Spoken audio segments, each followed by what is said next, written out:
Estamos com o segundo bloco do Clube da Bola. Deixa eu mandar um abração aqui pro China, que está sempre ligado no programa, pro Vitor Tessari, pra Rô, da torcida Elas, do Figueirense, que até manda um recadinho. A gente tem até uma artezinha feita pelo próprio Figueirense, que amanhã tem um jogo aí com fundo solidário, né? Amanhã tem promoção para sócio-torcedor e também terá uma campanha voltada aos nossos irmãos gaúchos, galera. Palavras aqui da Rô. Todos os setores do Scarpelli estarão recebendo nos portões alimento não perecível, em todos os portões, e também material de higiene. Se cada torcedor levar um item, com certeza vai ajudar muitos irmãos que estão vivendo essa tragédia no Rio Grande do Sul. Campanha União Solidária da Nação Alvinegra. Tá dado o recado aqui da Rô e do Figueirense. Samuel, lateral esquerdo do Figueira, falou aí sobre esse início do Alvinegro na Série C e sobre o jogo de amanhã contra a Aparecidense. Fala, Samuel. A gente sabe que, como da outra vez eu falei, que nossa parte defensiva sempre a prioridade é não tomar gol, né, não levar gol. Mas eu, como lateral, entendo que eu preciso, também é uma opção a mais, né, de a gente poder ajudar o ataque, né, ajudar a criar jogadas de gol, tanto o lateral podendo fazer gol, dando assistência. Então a gente começar esse jogo já marcando bastante gol é muito bom pra gente, com certeza. Segurar o resultado na questão de não tomar gol é bom, mas acho que fazer gol é mais importante ainda, que isso que traz pra gente os pontos e aquilo que a gente almeja, claro. Um jogo vai ser bastante difícil, né? Não existe também jogo fácil. É um time que a gente vem estudando, né? A gente viu nos últimos 2 resultados do time que eles foram bem, né? Conseguiram também até quase uma vitória fora de casa, então a gente sabe que não vai ser fácil, né? Tanto para nós quanto para eles, mas a gente vai estar dentro da nossa casa, com nossa torcida, tendo o nosso jogo. Então, com certeza, a gente vai buscar essa vitória de qualquer maneira. A nossa camisa, né, o Figueirense, a instituição, a gente com certeza almeja subir para a Série B, ser campeão da Série C. Então, começar com o pé direito, com uma vitória, conquistando pontos fora de casa. E, se Deus quiser, nesse nosso jogo de novo em casa, sair com a vitória, já é uma demonstração muito importante que a gente almeja e quer conquistar isso. É claro que é só o começo, tem muita coisa para rolar ainda, então, com humildade e pé no chão, eu acredito que a gente vai chegar naquilo que o Figueirense e a gente quer. Tá aí o lateral esquerdo Samuel do Figueira. Jorge Júnior, o saudoso técnico Lauro Búrigo, cunhou a frase, ou divulgou demais a frase, né? Faltando 5 minutos para terminar o jogo. Se estamos ganhando, não tem mais jogo, não tem mais futebol. Mas a nova geração não conheceu o Lauro Búrigo. Então deixaram o Sampaio Corrêa empatar no finalzinho. O Figueirense vinha conquistando 3 importantíssimos pontos fora de casa, né? No gramado ruim, a gente tem as imagens aí, ó. Faltou muito pouco para o Figueirense vencer mais uma vez, começar bem a Série C, tivesse vencido o Sampaio Corrêa. E para o torcedor alvinegro dá até um déjà vu, né? Lembrou o jogo do Barra, quando fez lá o 2-1 com o Camilo, aí depois tomou 3-1, foi para os pênaltis e acabou perdendo. Foi um resultado que o Figueirense perdeu 2 pontos, não ganhou 1, diante de todo o contexto da partida. Gramado muito ruim, o campo arrumado em cima da hora, com muita dificuldade, muita chuva, e o João Bursi conseguiu, até certo ponto, levar o time a vencer e tomar um empate no finalzinho. Agora, para esse jogo contra a Aparecidense, o Figueirense é favorito e tem a necessidade de vencer, porque na Série C tem times melhores que o Figueirense, e contra times inferiores, que foi o que a gente viu na estreia contra o Ferroviário, o Figueirense não pode vacilar e tem que somar os 3 pontos. Se quiser sonhar e planejar chegar no G8 da competição.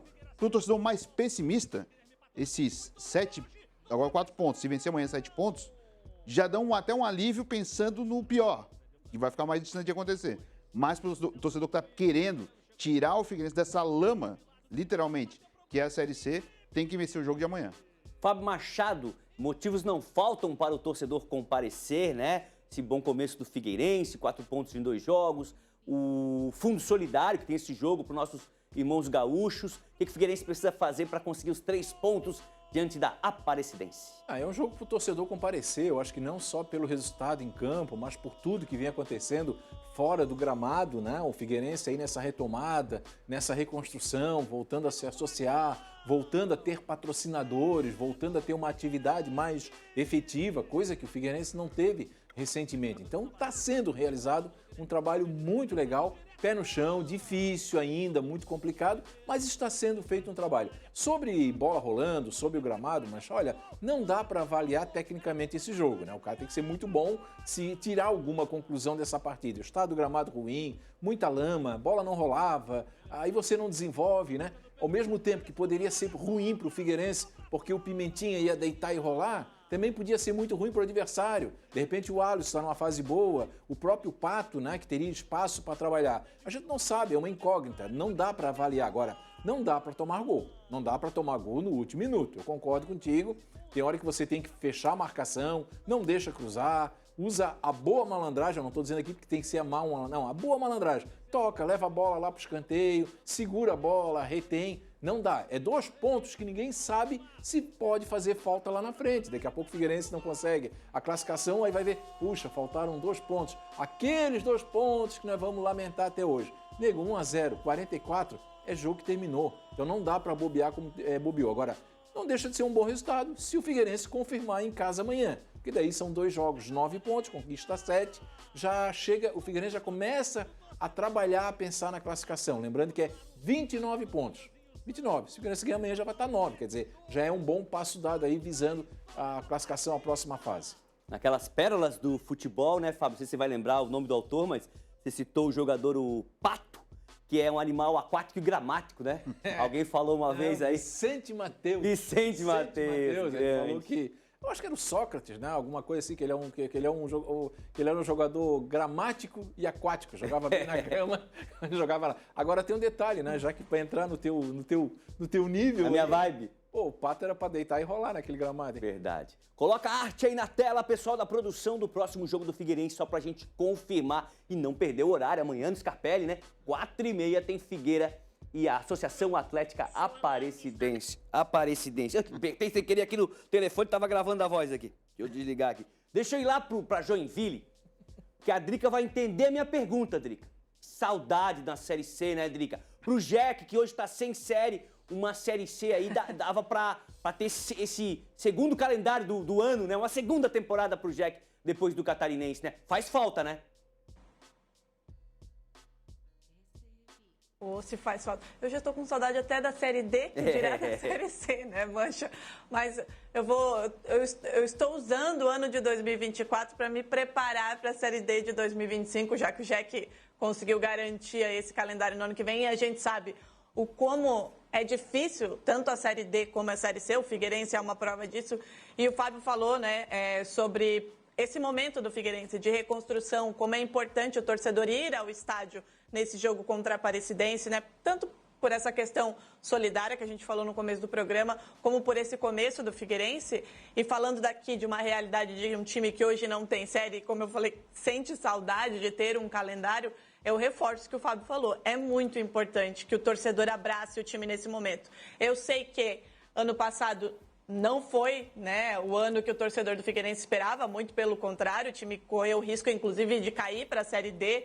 O Campeonato Catarinense também não foi o ideal, mas está na Série C, tem condições de brigar lá em cima, fez um ótimo começo aí, poderia ter saído, né, com esse 100% de aproveitamento, acabou tomando esse empate no fim, que eu concordo com vocês, não se toma gol nessa altura do jogo, mas é um bom começo e é um time que dá expectativas, né, para o torcedor. Então, reforçar o que o Fábio falou, é um momento de o torcedor abraçar. A gente aqui em Joinville sabe como isso é importante, a associação ir até o estádio, empurrar o time, vencer em casa em uma competição como a Série C, ela é assim, é fundamental. Eu diria que não pode deixar de vencer em casa, principalmente pensando que tem que ficar entre os 8 para avançar e almejar voltar para a Série B. Então, é preciso que o torcedor abrace. O time do João Bursi, desde o Campeonato Catarinense, né? No comecinho ali nas 2 primeiras rodadas não foi muito bem, mas começou a criar forma, principalmente defensivamente. O próprio Samuel falou, né, que o time não quer tomar gol e aí pensar ofensivamente. O Alisson vive grande fase, já fez um grande Campeonato Catarinense. Então é um time que está tomando forma e que está evoluindo. É começo da competição, a tendência é evoluir também. E com a força da torcida, o Figueirense pode sim estar entre os 8 e aí depois é um outro campeonato, pensar em no mata-mata para tentar essa classificação, tentar essa subida para a Série B. Mas respondendo a tua pergunta, não sinto só saudade da Série C, estou sentindo saudade da Série D, mas essa saudade aqui em Joinville está com os dias contados. Ano que vem a gente vai ter aí calendário inteiro e eu tenho certeza que aqui a torcida já abraçou no Campeonato Catarinense para conseguir essa vaga na Série D. Tenho certeza que vai abraçar ano que vem também. E eu tenho certeza que a torcida do Figueirense vai fazer a sua parte amanhã e durante toda essa Série C aí para levar o Figueirense novamente para a Série B. Legal, Drica. É claro que é legal ter o calendário já projetando o ano que vem, mas não sei se a CBF podia pensar em os estaduais valerem a vaga para o mesmo ano, né? Para a sequência do trabalho. Às vezes se interrompe um trabalho, né, por 8 meses, mas enfim, vamos lá. Vamos falar de Série A, porque o Criciúma fez história aí no Rio de Janeiro, 4-0 diante do Vasco. E eu vi na mesma semana, esse mensagem, só me explica daí a linha do tempo. Eu vi a vitória, lógico, do Criciúma, o 4-0, e depois eu vi as fotos com a coroa, com as taças. Essas fotos já estavam clicadas, e daí causou polêmica, né? Alguém publicou a foto, o torcedor publicou as fotos aí no Instagram, e daí, chuva de comentários, e eu leio comentários. Conta pra gente aí, a foto veio primeiro ou a vitória veio primeiro? Não, Marcelo, você tem razão. A foto veio primeiro, isso aí já fazia parte. Não tem nada a ver com o jogo contra o Vasco. Até porque esse jogo, na verdade, foi interrompido uma sequência, né? Antes do Vasco, na verdade, o Criciúma deveria ter jogado em casa com o Fortaleza. Eu acho que o Criciúma vai ter esse prejuízo de tabela. Se ele está descansando agora 20 dias, o próximo jogo seria contra o Cuiabá, depois do Grêmio. Né? O Cuiabá vive seu pior momento, então seria ótimo para o Criciúma jogar em casa, mas não vai jogar. Mas não, você tem razão. As fotos, elas faziam parte de um cronograma que já estava feito. E é claro que se publicou muita coisa. Aliás, depois desse jogo contra o Vasco, foi um belo jogo, né? O Criciúma fez. É a maior vitória da história do Criciúma numa Série A de Campeonato Brasileiro fora de casa. Aliás, não é o Criciúma, né? Eu acho que poucos times foram a São Januário e colocaram 4 no Vasco numa Série A de Campeonato Brasileiro. Então foi uma vitória sem reparos. Esse que fez o gol aí, o Felipe Matheus, que vocês conhecem, nós conhecemos, teve uma passagem discreta pelo Figueirense aos 33 anos de idade, vive o seu melhor momento no Criciúma. O Criciúma está mostrando que grupo faz diferença, entrosamento de grupo. E esse aí, que está cruzando a bola e que depois vai fazer um belo gol, e o Yannick Bolaci, é um jogador que, vou dizer, uma contratação aleatória do futebol brasileiro. Ninguém esperava, ninguém conhecia o Yannick Bolaci, a não ser quem joga FIFA, né? O Jorjão tem cara de quem joga FIFA. Meu filho que me falou do Yannick Bolaci, me disse até que o Bolaci tinha um drible no FIFA, o Flick Bolaci, e ele fez aquela... Eu vou levar como brincadeira aquela jogada que ele dá o giro ali na bola e tudo mais. Inclusive jogadores do Vasco depois chegaram junto ali, empurraram o Bolaci. E ele deu entrevista nessa semana e ele falou que o árbitro Caio Max pediu para ele não fazer mais isso, mas disse que quando jogava FIFA, utilizava ele. Aí foram lá na conta do árbitro e colocaram um monte de desaforo, essas coisas que não levam a nada. E para fechar com chave de ouro o ciclo de bobagens referente a esse jogo, terminou o jogo, o Felipe Matheus deu uma entrevista e foi perguntado pela repórter, se ele ficou surpreso com 4-0 e tudo mais, e ele elogiou a postura da torcida do Vasco, que aplaudiu o Criciúma. Claro que uma ironia em relação a seu time, mas aplaudiu o Criciúma. E fizeram uma montagem do Felipe Matheus dizendo o seguinte: olha, você me desculpe, porque a pergunta foi como quer vencer um grande clube em casa por 4 gols? E fizeram uma montagem dizendo, ele dizendo o seguinte: não, me desculpe, mas o Vasco não é mais um grande clube e tal. Isso aí viralizou, você sabe como que é a rede social. O Criciúma até publicou a íntegra da entrevista e tudo mais, mas infelizmente o que é bom, né, que é uma rede social e uma inteligência artificial que está sendo utilizada, quando é usada para o mal, ela acaba trazendo prejuízo. Mas nada disso apaga os 4-0 de sábado. Legal. Não sei se o Matheus aí da produção tem condição de colocar essas fotos que eu falei, né? Um trabalho de publicidade aí do Criciúma, tá no Instagram do Criciúma. E vou dar dica, o Lucas sabe onde tá, porque a gente viu as fotos hoje pela manhã. Se tiver condição de separar depois só pra gente, né? Falei só pra ilustrar. Deixa eu fazer uma pergunta pro Badá. Eu quero depois colocar a tabela, mas antes eu quero fazer uma pergunta pro Badá, contextualizar uma pequena história, Badá. Encontrei um amigo que é vascaíno, essa semana, saindo do prédio onde eu moro. E a gente sempre, quando se encontra, o assunto é o futebol. E eu sei que ele é vascaíno, daí eu já olhei assim com uma cara, ixi, semana não começou bem, né? Ele queriam derrubar o técnico, eles queriam derrubar o técnico. Tem disso no futebol, Badá? Você com a sua experiência já viveu, já passou, vários técnicos já passaram aí pelo seu olhar. Olha, eu não duvido, viu? Nesse caso do Vasco, acho que não. Porque tá uma bagunça lá no Vasco, né? Vocês falaram, o Emerson falou, e você no início do programa, da questão da SAF, e essa 777 aí, tá um rolo danado. O Pedrinho, que é o novo presidente, bem mais fácil ser comentarista, né, meu querido Pedrinho, do que ser presidente do clube, né, cara? Por isso que eu nunca tive essa pretensão aí, porque ser comentarista realmente é bem mais fácil do que ser presidente. E eles estão em conflito lá, então o ambiente do Vasco é muito tumultuado. Até agora, eles não conseguiram se entender. Se foi o Vasco diz que o Ramon Dias pediu demissão no vestiário. O Ramon Dias e o seu filho dizem que eles foram demitidos pelo Twitter. Então, para ver o grau de confusão que está o Vasco da Gama. Agora, em outras situações, eu acredito que, às vezes, o grupo não fecha com o treinador, não gosta do treinador, aí não tem aquele esforço suficiente para manter o treinador no cargo. Se o grupo gosta do treinador, e a gente já ouviu muito isso, né? Nós vamos jogar pelo treinador. O professor não é culpado, os responsáveis somos nós. Nós vamos ganhar o jogo para aliviar a barra do professor. Tem também, mas em contrapartida, às vezes a gente nota de que não há bom relacionamento. E eu poderia citar alguns nomes, inclusive recentes aí na Chapecoense, mas vou ficar quieto. Porque não há aquele esforço para manter o técnico no cargo e aí o técnico acaba pagando o pato e sendo demitido, né? Mas são coisas e causos do futebol que tu conhece muito bem também, né, meu querido Marcelo Mancha? Valeu, Badá. Pedi para a produção colocar a tabela da Série A para a gente dar uma olhada e para o Emerson analisar para a gente. Vou citar aqui o Chico Sainz, saudoso Chico Sainz. O de cima sobe e o de baixo desce. É por aí. Emerson Luiz, você que é um conhecedor aí da Série A do Campeonato Brasileiro. Mancha, o Vasco é uma decepção, e só aproveitando ali a deixa, é claro que existe muita pressão quando acontece um clássico, e o Vasco jogou de igual para igual com o Fluminense e acabou perdendo o jogo. Ali foi o entrosamento, o Renato foi feliz, foi um técnico que está no comando há 3 anos contra um treinador que ainda não conseguiu também implantar a sua filosofia. Eu não creio que foi algo assim para derrubar o Ramon Dias e o filho dele, o Emiliano Dias.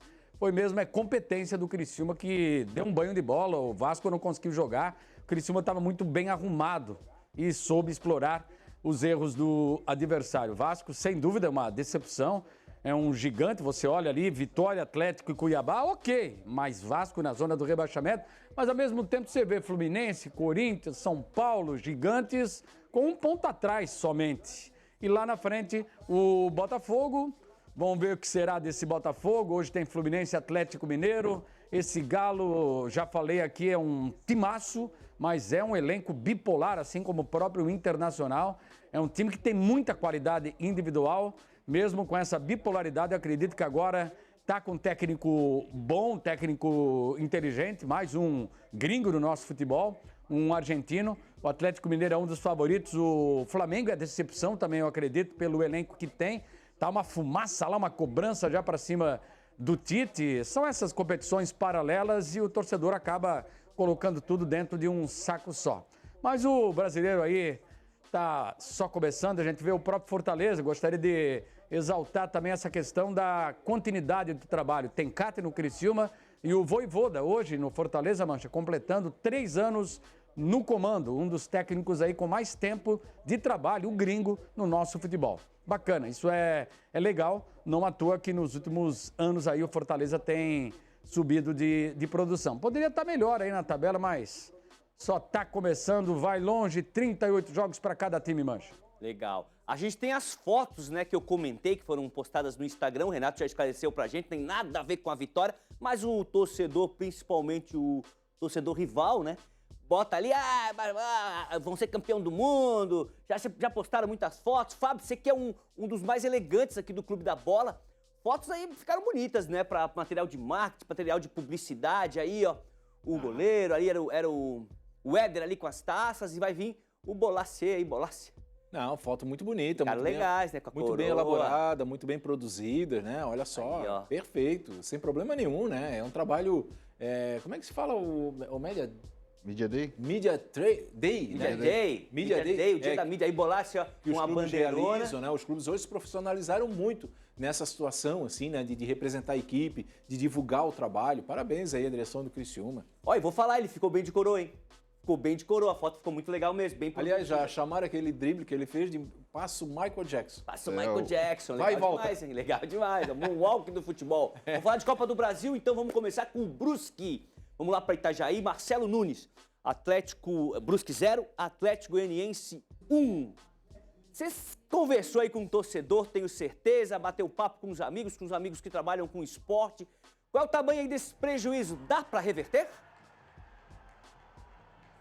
No futebol sempre é possível, né, Mancha? Sempre existem as possibilidades, né? Mas a gente sabe que o Atlético Goianiense, por mais que esteja mal no Brasileirão da Série A, uma equipe que ainda não venceu, mas é um time que tem muita estrutura, que tem um entrosamento, tem uma base bem sólida, né? A tarefa não vai ser nada fácil para o Brusque jogando no jogo de volta, na partida de volta aí pela Copa do Brasil. Na verdade, o Brusque apostava suas fichas aí em conseguir um bom resultado na partida da Arena Joinville para depois jogar com um pouquinho mais de tranquilidade na partida de volta em Goiás. Realmente a coisa complicou, ficou bem mais difícil, né? O Brusque também costuma fazer boas partidas fora de casa, até porque está acostumado, né, com esse contexto de jogar praticamente sempre fora de casa, mas é um time aí, o time do Jair Ventura, que está numa outra régua, num outro patamar do futebol brasileiro. Olha, Mancha, é esperar para ver o que vai acontecer, né? Sempre quando se entra em campo, a gente sabe, são 11 contra 11, 90 minutos de bola rolando e tudo é possível, mas vamos combinar que ficou bem difícil a situação do Brusque em seguir adiante aí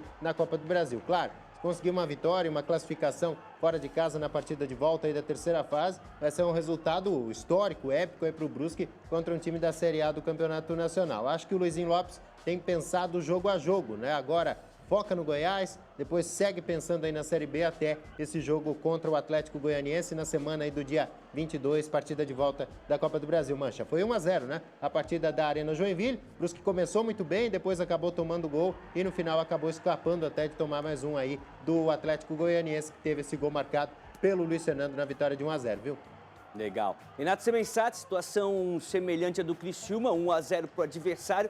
Mas o que muda muito nessa história é que o jogo foi lá na Bahia, então o Criciúma traz para Santa Catarina esse segundo jogo e daí o torcedor pode fazer a diferença, né, Renato?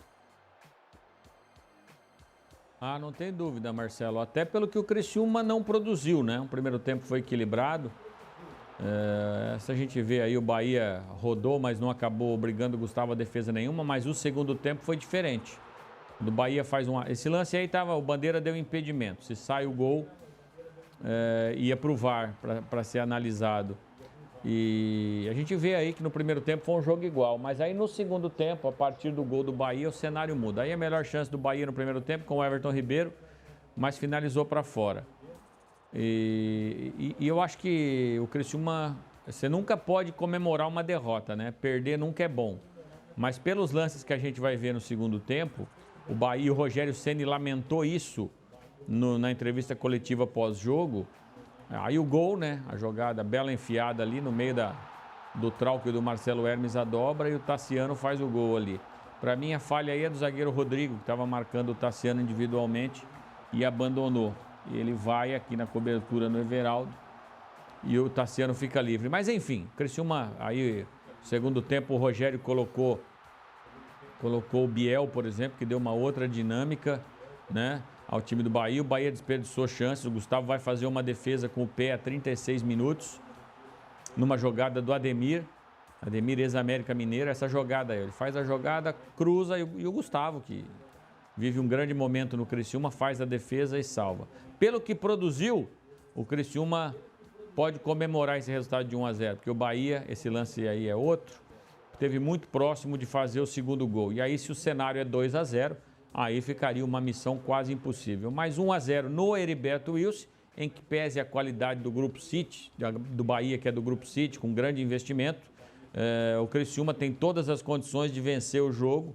E se levar para as penalidades, meu caro Marcelo, o Criciúma tem uma grande arma, né? Que é o goleiro Gustavo. A gente não mostrou ali nos gols contra o Vasco. O jogo estava 1-0 para o Criciúma e no final do primeiro tempo o Vasco teve uma penalidade que o Verratti cobrou e o Gustavo defendeu. Gustavo que defendeu o pênalti contra o Barra e classificou o Criciúma para a final, que defendeu o pênalti também contra o Brasiliense e classificou o Criciúma para essa fase da Copa do Brasil. Então, o futebol apresentado não foi bom, mas o resultado deixa o Criciúma vivo na competição. Lembrando que o Bahia é grande favorito para o confronto e é ainda mais favorito, porque agora joga com 2 de 3 resultados. O Bahia pode empatar e pode ganhar. E se perder por um gol, leva a decisão para as penalidades. Legal. A gente termina esse bloco com uma notícia muito legal, né, para o futebol feminino. A Nath Pereira, ela que é manezinha da ilha, foi convocada para a Seleção Brasileira Sub-15 mais uma vez, pela 3ª vez. E ela deixa o recado. Oi gente, tudo bem? Aqui é a Nath, só passando para agradecer todo o carinho de vocês sempre comigo e muito feliz e muito honrada por mais uma convocação de seleção. Um beijão e muito obrigada por toda a torcida sempre. Valeu, Nath, o Clube da Bola está na torcida por você, filha do Fabiano Linhares e da Karina, neta do saudoso Fernando Linhares. Rápido intervalo, na sequência tem Emerson Cris ao vivo aqui no programa.